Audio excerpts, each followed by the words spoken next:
ჩვენც საუბრობთ სხვა პარტიების, ისე ვთქვათ, ქმედებების და შეფასებების გაკეთებით, მე მხოლოდ კონცენტრაციას ვახდე ხოლმე ჩვენს გეგმაზე და ჩვენს ნაბიჯებზე. ჩვენ დღეს ვიყოფებით მოცემულობაში, სადაც კიდევ უფრო მეტი, მათ შორის შიდა საპროტესტო მუხტი უნდა შეიქმნას იმისთვის, რომ ხელისუფლება გაიხიოს უკან და ჩანიშნოს შეასრულოს მოთხოვნები მარტივად რაც საზოგადოებას აქვს.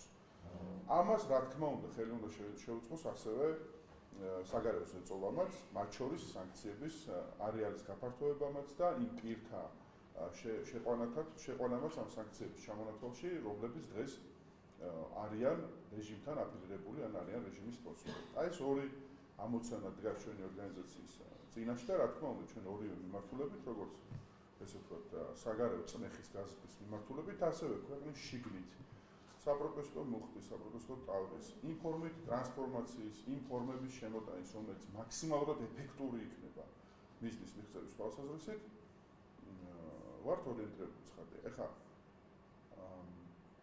რასაც ჩვენ დღეს ვხედავთ, სამწუხაროდ ქართული ოცნება აბსოლუტურად იშორებს პასუხისმგებლობას იმ სოციალურ და ეკონომიკურ პრობლემებზე, რომელიც საზოგადოებას აქვს, მაგრამ აპასუხისმგებლობას ისინი ვერ გაექცევენ. ეს ადამიანები დღეს თუ დგანან მათ შორის პოლიტიკური მოთხოვნებით, ხვალ აქციაზე გამოვლენ და დადგებიან სოციალური და ეკონომიკური პრობლემების გამო, იმიტომ რომ ეს პრობლემები გარდაუვალია, თუ კი ქვეყანაში პოლიტიკური კრიზისი არ განიმუხტა და არ ჩატარდა ხელახალი არჩევნები.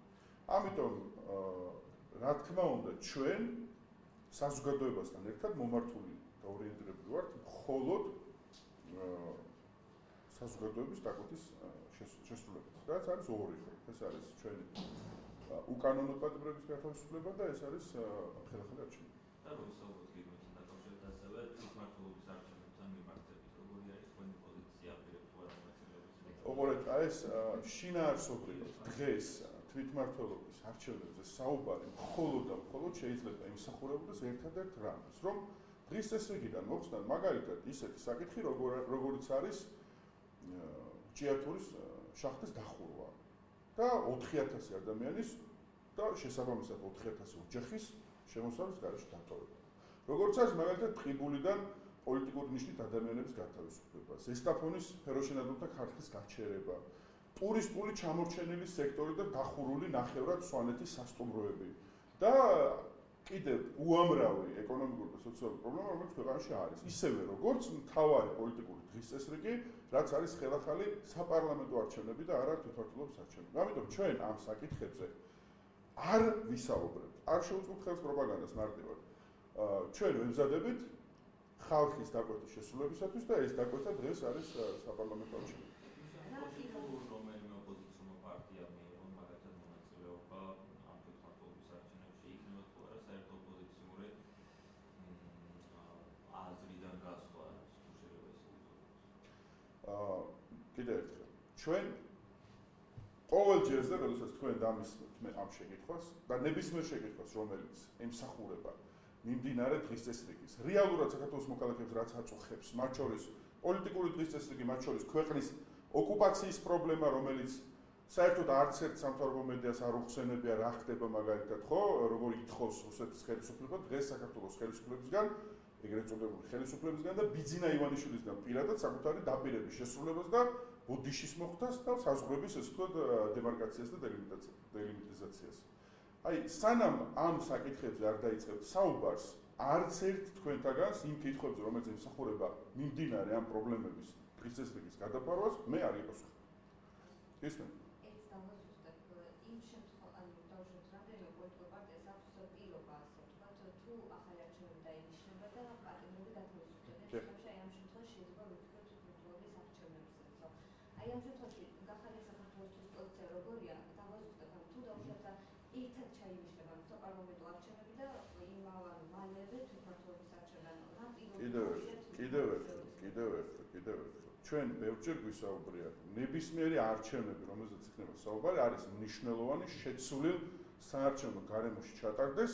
წინააღმდეგ შემთხვევაში უბრალოდ ჩვენ გადავამღერებთ ისევ წარსულ ესე ვთქვათ, ისტორიას და ისევ მივცემთ საშუალებას ოცნებას მოიპაროს და ჯერ ჩაიდოს არჩევნები. ამასთან მიმართებით მე მეტის კომენტირებას არ ვაპირებ, მანამ სანამ თქვენ არ გახსნით საუბარს იმ უზარმაზარ პრობლემებზე, რომელიც ქვეყანაში დაგროვდა და არც ერთი თქვენთაგანი საუბრობთ 8 თვის და 10 თვის შემდგომ მოცემულობას და დღეს რაც აწუხებს, დღეს რაც პრობლემას უქმნის საქართველოს მოქალაქეებს, არც ერთი ამაზე არ ცდილობთ რომ კითხვები დასვათ და ასე ვთქვათ პოზიციები დაარქვეს.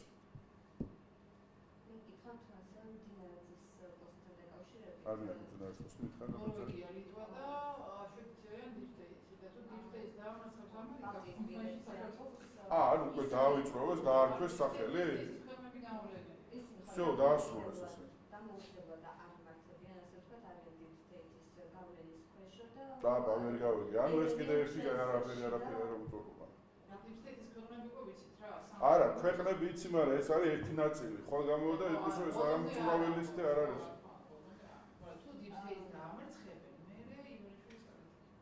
ხო, ანუ საუბრობს იმასთან დაკავშირებით, რომ ისინი ერევიან საქართველოში და საქმეში რადიკალურ პროცესებს ახალისებენ, ასე ვთქვათ, და ამ რადიკალურ პროცესებით სულთ საქართველოს ხელისუფლების შეცვლაო, ასე ვთქვათ, როგორ აფასებთ აი მის ამ განცხადებას პოსტს? ჯერეთ მდინარაძის განცხადებას და მეორე ასეთი შინაარსის უტვინოობის გამოვლენას ჩემი შეფასება ბუნებრივი არ ექნება. ეს არის ის, ასე ვთქვათ, აბსოლუტურად ირაციონალური პროპაგანდა, რომელსაც ცდილობენ საქართველოს მოქალაქეებს თავს მოახვიონ, რომ ყველა მათ გარდა და ყველა ვინც ივანიშვილის, ესე ვთქვათ, საპერწონე ნაბიჯს, ივანიშვილის საწინააღმდეგო ნაბიჯს, მისი ანტიდემოკრატიული ქმედებების საწინააღმდეგო ნაბიჯს გადადგავს, იქნება ეს სახელმწიფო, იქნება ეს კონტინენტი, თუ იქნება ეს პერსონა, ინდივიდი, ყველას ეძახიან deep states და ქვეყნის მოწინააღმდეგეს, ჩვენი ქვეყნის მოწინააღმდეგეს. ეს არის აბსურდული იდიოტური, მე ვიტყოდი პირდაპირ პროპაგანდა, რომელსაც შეიძლება რაღაც მოკლევადელ პერიოდში პატარა გავლენა ქონდეს, მაგრამ დრო რაც გადის, საზოგადოება წმუნდება, რომ ეს არის მხოლოდ ამ ასე ვთქვათ, ადამიანთა ჯგუფის სულელური შეთხზულება. აი ეს მედიაკანოს რომ მიიღებენ, მე წევლად და იდიოტიზმიც იქნება ითაშებს. ვენახეში. მე არ ვთქვამს პერსონალურად მიმართებით, მე ვთქვი ზოგადად, განყენებულად. ველოდან წავიდა ლევანსკის კირიძე კოალიციაში რო იყო, როგორ აფასებდა ამ პროცესს და ჩვენ ასე რომ გვახსოვს ზურაბიშვილის მხრიდან იყო კონსულტაციები გაფარდა და ველოს შორის თქვენ წინასწარ ხო არ ქონდათ რაღაცა ხედვები რომ აი ესეთი გაერთიანება ვერ იქნებოდა სრულფასოვანი და ბოლომდე ჩამოყალიბებული და იმიტომ შეიკავეთ თავი. არა, ორ სხვადასხვა საკითხს რაღაცა ისე უკავშირებთ. მე მარტივად გეტყვით რომ ხო, ცოტა ძალიან როგორ თქვა, არასასიამოვნოდ და დამაბნევლად გამოიყურება, ერთ დღეს საუბრობდი გაერთიანებას და მეორე დღეს იშლებოდა როგორც მოცემულობა. მაგრამ ამას რომ თავი დავანებოთ, მე როგორც ვიცი, ეს არ ყოფილა რაღაცა ნაჩქარევად მიღებული გადაწყვეტილება, მე ვიცი რომ უბრალოდ ამის გაჟღერება მოხდა გუშინ-გუშინ. დანარჩენი მოტივები და შინაარსი მე ვერ შევაფასებ, ეს მათ უნდა კითხოთ. თქვენ თავის დროზე რომ შეიძლება ვერ ყოფილიყო თქვენი გაერთიანება სრულფასოვანი და იმიტომ შეიკავეთ თავი. არა, ჩვენ ზუსტად იმიტომ შევიკავეთ კი არა და არ შედგა და ზოგადად ვერ მოხერხდა ამის უზრუნველყოფა, როგორაც ეს ახსენით და როგორცაც ეს ვისაუბრეთ. ეხლა თქვენ თუ გნებავთ რაღაც განსხვავებული პოზიცია მოისმინოთ, ეს ვერ მოხდება. მაშინ ჩვენ თქვით რომ ყველა სხვა პოლიტიკური ძალები და ბუნებრივია ჩვენ ნაციონალურ მოძრაობას ბევრად გვირჩევია ლელოსთან თანამშრომლობა პარლამენტშიც მათ შორის და უბრალოდ ეს ვერ მოხერხდა ეს ასე ვთქვათ გაერთიანება მარტივად იმის გამო რომ არ იყო სათანადო დრო და ვერ მოხერხდა პოზიციების სხვადასხვა საკითხთან დაკავშირებით საერთო პოზიციების შეჯერება. სხვა დანარჩენი ყველაფერი ამის ირგვლივ არის ასე ვთქვათ არ ვიცი საკითხის დამახინჯება, არ ვიცი, ინტერპრეტაცია თუ ასე შემდეგ. ამიტომ ამაზე რა უნდა გითხრათ ახლა სხვა წასული ამბავია, დღეს აბსოლუტურად სხვა რეალობაში ვართ. ამ რეალობაში ჩვენ თანამშრომლობთ ლელოსთანაც და სხვასთანაც ორი მიმართულებით, ხო, რომ მაქსიმალურად უზრუნველყოთ ამ ქვეყნის ევროპული მომავალი და უზრუნველყოთ პოლიტპატიმრების დახსნა ციხიდან. აი, სხვა რა უნდა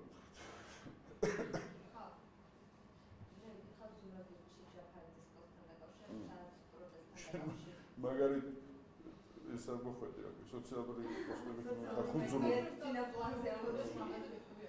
ჰა? არა, მაგას რატო იქნება? იქ დამავიწყდა. სურაგის ჯაფარიძე გამოხდა პოსტი პროტესტთან დაკავშირებით საუბრობს და ამბობს იმას, რომ რა უნდა გავუკეთოთ, ფინანსურ სახსრებს ასე ვთქვათ, უნდა შეწყოს დასავლეთიდან კონკრეტული დაფინანსებები, ეს დახმარების სესხები თუ ამ რაც არის ყველაფერი უნდა შეწყდეს, ოღონდ დროებით თუ ამის საკონკრეტებს, ანუ პოლიტიკური პატიმრები არ გათავისუფლებიან და ახალი არჩევნები არ შეინიშნება, ასევე თავისუფლებას რომელზეც ამახვილებს ყურადღებას, ასევე ბოიკოტი უნდა გამოუცხადოთ იმ ადამიანებს, რომლებიც აფეთქებულები არიან აღნიშნულ პოლიტიკურ გაერთიანებასთან, აი ეს ნაწილი რომ შევხვდეთ, ასევე უვიზოზე საუბრობს, როგორ ახსენებთ თქვენ და როგორ შევხვდეთ ჩვენ ბევრჯერ გვითქვამს, რომ ჩვენ არათუ უბრალოდ რაღაც ნაბიჯებს ვდგავთ ისეთი ქმედებებს, რაც საქართველოს მოქალაქეებს დააზიანებს, არამედ პირიქით, აი ცალკეული ხა მე არ ვიცი ზუსტად კიდევ ერთხელ, მაგრამ თუ საუბარია უვიზო შეჩერებაზე, თუ საუბარია რაღაც სავაჭრო ურთიერთობების გადახედვაზე, ჩვენ ვიქნებით კატეგორიულად წინააღმდეგი და პირიქით გადავდგეთ ნაბიჯებს, რომ ისეთი ზომები არ განხორციელდეს, რომელსაც მასობრივი და არა, ესე ვთქვათ, კონცენტრირებული ეფექტი ნეგატიური ექნება საქართველოს მოქალაქეებზე, მათ შორის შესაძლოა ბიზნესეც. კიდევ ერთხელ, ჩვენი მიზანი არა საქართველოს მოქალაქეების დასჯა იმისთვის, რომ მათ მოპარა უზურპატორმა ხელისუფლებამ არჩევნები. არამედ ჩვენი მიზანია დავსაჯოთ პასუხისმგებელი პირები, მათ შორის ადამიანები, რომლებიც უშუალოდ მონაწილეობდნენ ანტიდემოკრატიულ ნაბიჯებში, მონაწილეობდნენ ძალადობაში, მონაწილეობდნენ რეჟიმის გამყარება, ჩამოყალიბებაში და აკისრიათ პასუხისმგებლობა იმაზე, რომ დღეს ხელისუფლება არის უზურპირებული და ქართული ხალხის ინტერესებს აბსოლუტურად უგულვებობს. აი ეს არის ჩვენი მიზანი. კონკრეტული ადამიანების პასუხისმგებლობის, ადამიანებისთვის პასუხისმგებლობის დაკისრება და არა საქართველოს მოქალაქეების დასჯა. ამიტომ ყველაფერი რაც ამას შესაძლოა ემსახურებოდეს ჩვენთვის მისაღებია ერთი და მეორე ჩვენ ვაკეთებთ ამ მიმართულებით დგამთ ნაბიჯებს ჩვენს პარტნიორებთან ყველაფერი რაც ამის საწინააღმდეგოა ბუნებრივია იქნება ჩვენი მხრიდან დაგმობილი და ასე ვთქვათ ჩვენ ვიმუშავებთ პირიქით იმისთვის რომ არა გაუქმდეს ვიზა ლიბერალიზაცია არამედ გადავდგეთ მნიშვნელოვანი ნაბიჯები რომ შეგვენარჩუნებინა თორემ რა თქმა უნდა იყო ასე ვთქვათ დღის ეს რიგში მსგავსი საკითხები რამდენი ხანი შევძლებთ ჩვენ ამ ხელისუფლების პირობებში რომ ვიყოთ ეფექტურები, ვიყოთ შედეგიანები და მოვახერხოთ ქართული ხალხის დაცვა ქართული ოცნების მმართველობის ნეგატივისგან, მათ შორის შესაძლო უვიზოს, ესე ვთქვათ, გაუქმებისგან, მათ შორის შესაძლო ეკონომიკური სანქციებისგან. ეს ფაქტობრივად არავინ არ იცის და ამ ცეცხლთან თამაშს დღეს ქართული ოცნება ახორციელებს. და თუ ის არ შეწყვეტს ამ ცეცხლთან თამაშს, მაშინ რა თქმა უნდა ჩვენი შესაძლებლობები ძალიან შევიწროვდება და გახდება არაეფექტური ასეთი ზომებისაგან ქვეყნის მოსახლეობის დასაცავად. და ამაში პასუხისმგებელი იქნება სწორედ ქართული ოცნება.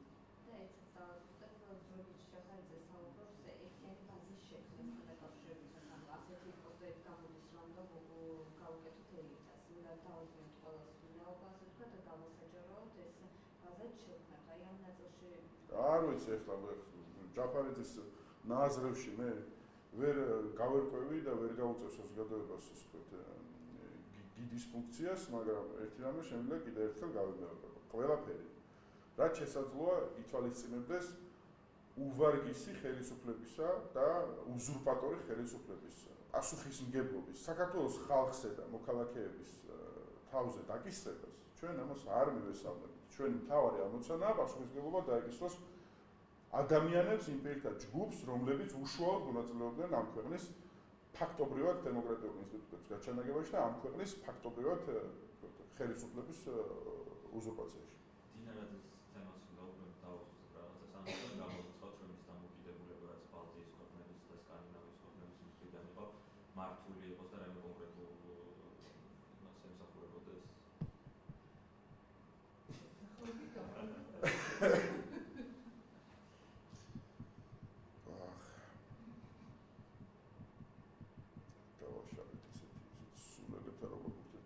უყურეთ არაფერი გამორიცხული არ არის. უცბად არაფერი გამორიცხული არ არის.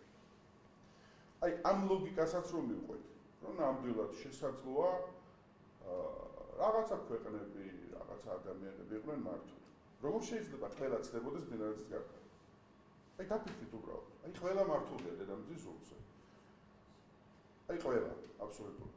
და ჩვენ ვართ ერთი აქ, ვთქვათ, სუვერენიტეტის კუნძული. როგორ შეიძლება აბსოლუტურად ყველა თელს განვითარებულ სამყაროში იყოს მართული და მდინარეზე, რომელიც მართლა მართულია, ივანიშვილის მხრიდან, ვიძახდეს, რომ ყველა მართულია საკუთარი თავის გარდა. ეს ხო აბსურდი. ეს ხო აი ეს რაღაცა უბრალოდ აი აბსურდული მოცემულობაა. რა შეიძლება ცდილობს ხელისუფლება საზოგადოება აცხოვროს და რა თქმა უნდა ახლა არ ვიცი თუ ვინმე ჯერა ესეთ სისულელეების კი ბატონო მისი ნება და სურვილი. მაშინ მე კიდე მახსოვს ანაკლის ნაცვლოვან პორტთან კავშირებით როგორც ვიცით ხაზარაძე გადაიხადა ის დაგისრებულ თანხებს 50,000 რომელიც არ უნდა ისრა თქვენი აზრით არის თუ არა ეს ერთგვარად აღიარება ხაზარაძის მხრიდან იმის რომ მან წააგო ეს დავა და გადაიხადა ეს თანხა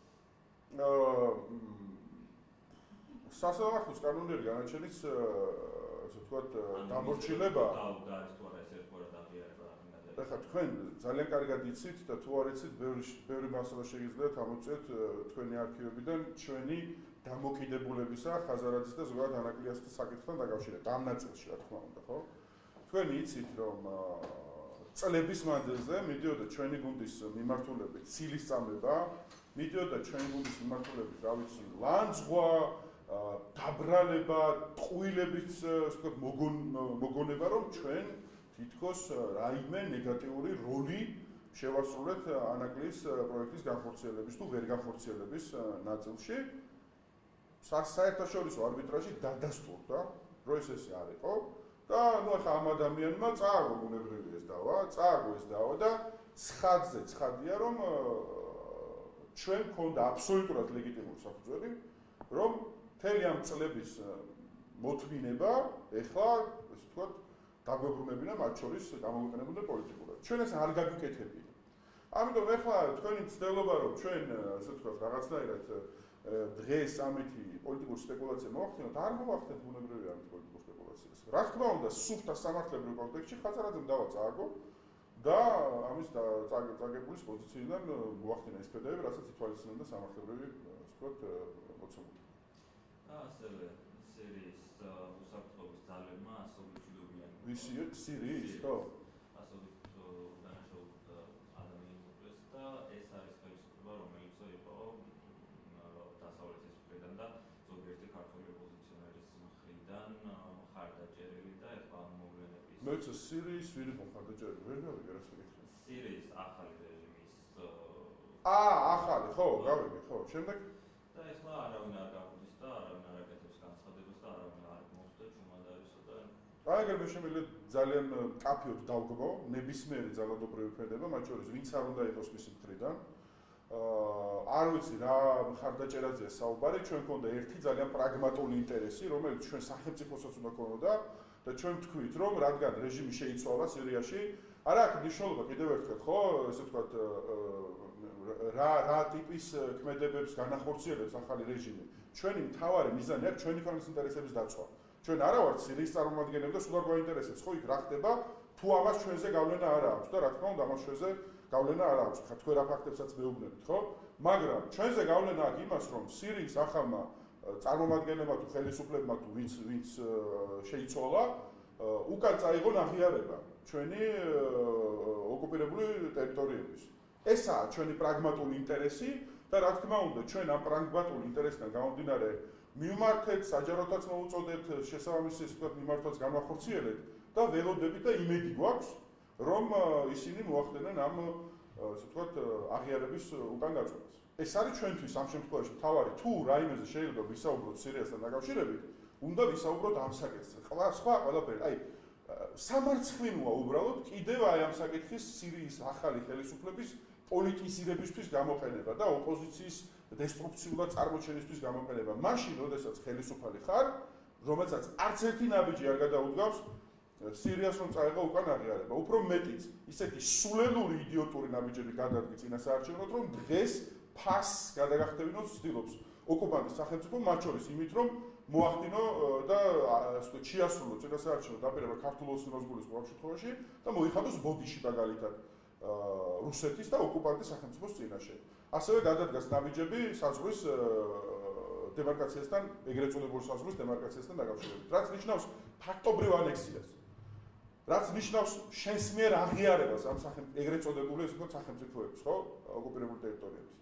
ამას ნიშნავს. ამას ითხოვს დღეს რუსეთის ოკუპანტის სახელმწიფოს წარმომადგენლობა და საფუძვლად ამას უდებს იმ სულერულ კამპანიას, რომელიც აბსოლუტურად გასული იყო ქვეყნის ეროვნული ინტერესების ფარგლებით. აი ამაზე უნდა აკეთებდეთ თქვენ ახლა გადაცემებს და არა სირიის ხელისუფლებისა და ქართული ოპოზიციის შორის რაღაც არ ვიცი პოლიტიკურ ურთიერთკავშირებს. საფრანგეთის ევროპის საქმეთა მინისტრმა პროგნოზთან საუბარში ახალი არჩევნები დაასახელა კრიზისიდან გამოსვლის გზად. ასევე ჰადიდი აცხადებს, რომ ევროპა არ აპირებს სწორი დახუჭოს პროტესტის მონაწილეების მიმართ ძალადობასა და დევნაზე. როგორ ახასიათებთ ევროპის როლს ამ პროცესში და რა უნდა გააკეთონ პოლიტიკურმა ძალებმა, რომ მივიღოთ ხელშესახების შედეგი? ევროპის როლი რა არის? კიდევ დავამატებ, ან მართალი მინდის შეფასება არის, რომ ეს არის კიდევ ერთი ჩარევა ქვეყნის და საქმეებში და რამდენად არის ეს ჩარევა. საზოგადოებას რო ესმოდეს, რაზე საუბარი, არანაირი ესე ვთქვათ ინტერვენცია აქ არ არის, მაგალითად ეს იგივე ინტერვენცია, როგორც მაგალითად ქართული ოცნების პოლიტჩავსოს გაცხადება გაერთიანებულ სამეფოში დემოკრატიის ფუნდამენტურ პრინციპების დანგრევასთან დაკავშირებით, რომ თურმე გაერთიანებული სამეფო უფრო ცუდი დემოკრატიის ქვეყანაა ვიდრე საქართველო და ასე შემდეგ. ისევე როგორც ნებისმიერი თავდასხმა. ისიც ქართული ოცნების მხრიდან ისიც ჩარევა ამერიკულ დემოკრატიაში და ამერიკულ სახელმწიფოში, როდესაც ისინი მაგალითად ამერიკის შეერთებულ შტატებს უწოდებდნენ ვთქვათ გლობალური ობის პარტიას, სანამ deep state-ის ტერმინს გაიგებდნენ ტრამპის კამპანიიდან. ხო, ამიტომ დავალებოთ თავი ამ სპეკულაციას. თავარი რა არის? რა თქმა უნდა, ევროპის და ჩვენი პარტნიორი სახელმწიფოების მხარდაჭერა ჩვენს ბრძოლაში თავისუფლებისთვის არის კრიტიკულად მნიშვნელოვანი. თუმცა ეს მხარდაჭერა არ უნდა შემოიფარგლებოდეს მხოლოდ განცხადებებით და აქ დრო არის ძალიან მნიშვნელოვანი. რა იგულისხმება ამ დროში? დრო იმისა, რომ მალე მოეგოს ევროპა გონს სრულად და ბოლომდე, მალე მოხდეს იმ ადამიანებზე პასუხისმგებლობის დაკისრება, რომლებიც პასუხისმგებელი არიან საქართველოში ანტიდემოკრატიულ ნაბიჯების გაქორწინებაზე, ადამიანებზე ძალადობაზე, ფიზიკურ დაპირისპირებაზე, ჩასაფრებაზე, ცემაზე, შეურაცხყოფაზე და ასე შემდეგ, ხო?